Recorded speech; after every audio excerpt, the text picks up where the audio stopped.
Yeah, I remember when I first moved down here to Southern California from Seattle, Washington. The initial reason why I moved down here was so that I could be closer to my son, my youngest son, or my oldest son rather.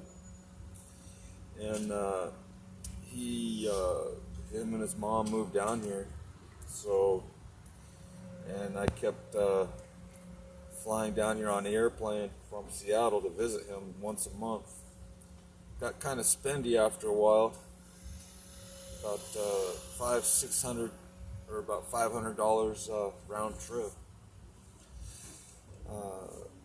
So that kind of adds up. So I had to finally make a decision that if I wanted to see him more frequently and more and less and more economically, I would have to relocate and move down here. So that's what I did. I packed up my few things that I had and I moved down.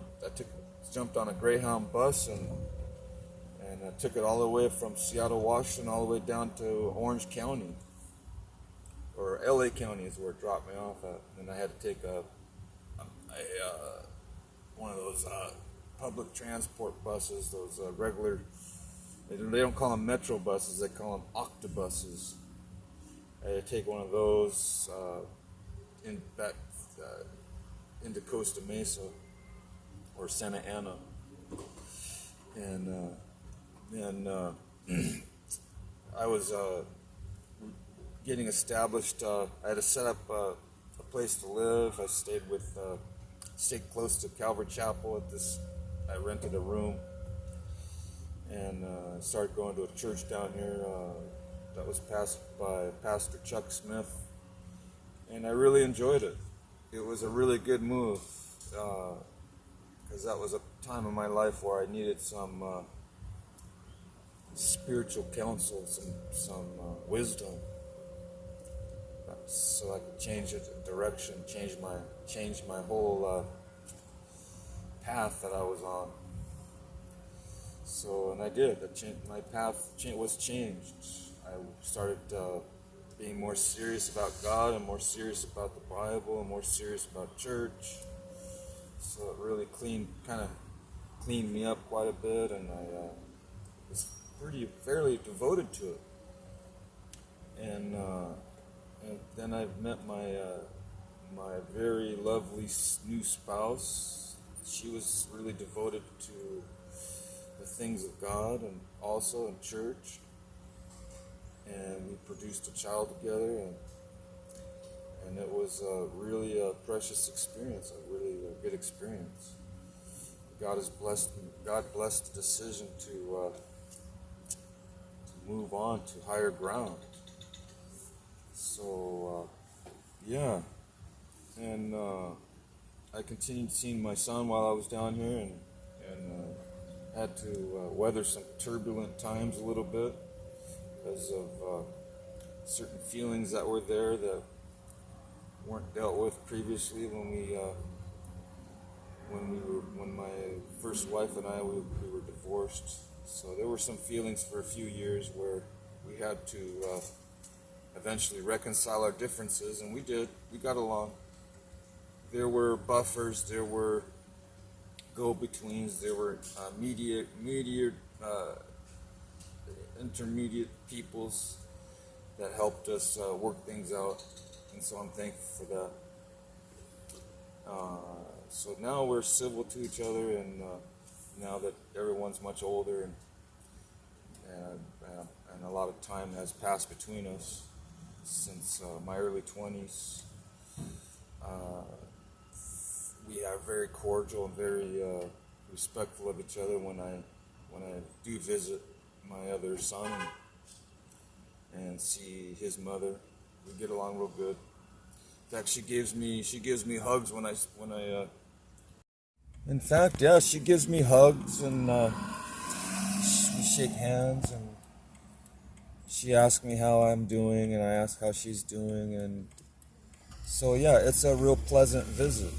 I haven't been down there for a few months, but my oldest son is pretty busy with certain activities. He likes to race cars, and he builds these race cars, and he also likes to do skiing and snowboarding and bicycle riding, mountain bike riding in these mountains, and he likes to do all these very strenuous sports and activities, and he likes to skateboard. So yeah, he likes to do a lot of things that are very athletic. He's very athletic, but he's also really, really handy. He's very skilled with his hands.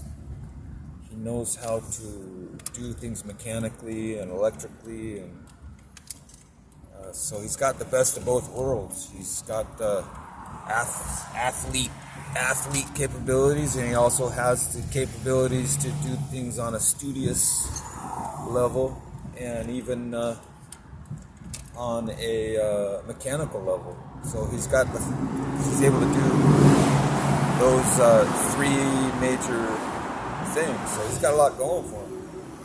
So I'm not sure if he's made an ultimate decision on which path to go. He said he was in school for business for a while, and then he was being trained to be an electrician, and then so he's trying different stuff to see what his niche is. So we'll see what becomes of it. And hopefully he's still on a good path of productivity and good citizenry. Yeah, and during these visits, I would pick up my son, and I would take him to the parks or to the zoos or to Disneyland or to the ocean to do some swimming and some boogie boarding, and we even did some camping for a little while. And sometimes the visits were only for a few hours, and sometimes they were for the weekend, for a couple days. So we made use of it. We had good fun. When he was growing up, and made it a point we did something fun and spent some quality time together. We liked going to these water parks also, Knott's Berry Farm Water Park, and it's called Soak City. And we visit all these different amusement parks over there, and besides Disneyland, we'd go to Knott's Berry Farm, and we would go to these adventure cities, and San Diego Zoo, and the wild animal parks over there in San Diego, and even SeaWorld, where Shamu is, the big orca whale. And we did all these things together as a family. We had fun. And so hopefully those are memorable moments that can be appreciated later on. But he's older now, so I don't know if he's considering marriage anytime soon, because he's going to be reaching 30 in a couple years. So I'm not sure what his intentions are. He probably wants to get some stuff accomplished first before that happens, I'm assuming. He's got to be prepared for it. Marriage is you have to be very responsible and very financially and everything else before you consider marriage, because you have to redirect your focus from what you want to do to what the other wants to do also. So you gotta obviously do all your schooling first and your planning first, which is ideal in an ideal world. That's how it's been traditionally. So it's a good thing. I'm proud of both of my sons, and that they're moving forward, progressing in accomplishing certain things to lay the groundwork for whatever those things that might happen in the near future, which is raising a family of their own. They're building, building the foundation and the framing and the plumbing and everything that goes into construction process, which is important. You got to lay a good foundation, good groundwork, make sure it's solid and stable, and has integrity before you build on it. And you got to be careful how you build according to the Bible. You don't want to build with inferior materials. You want to build with superior materials. Materials that are strong and fortified and secure and that will last and endure extreme weather and heat and extreme difficulties and turbulences and storms. You don't want to build your platform on sand. As the Bible says, sand is not a stable substrate. It's very unstable. It liquefies during earthquakes. And it can become quicksand, and you can sink in it. And then you'll need someone to help you pull out of it. And so you want to build on solid rock, granite rock. And, you got to build on something solid. And I believe that's what both of my sons are doing. Some are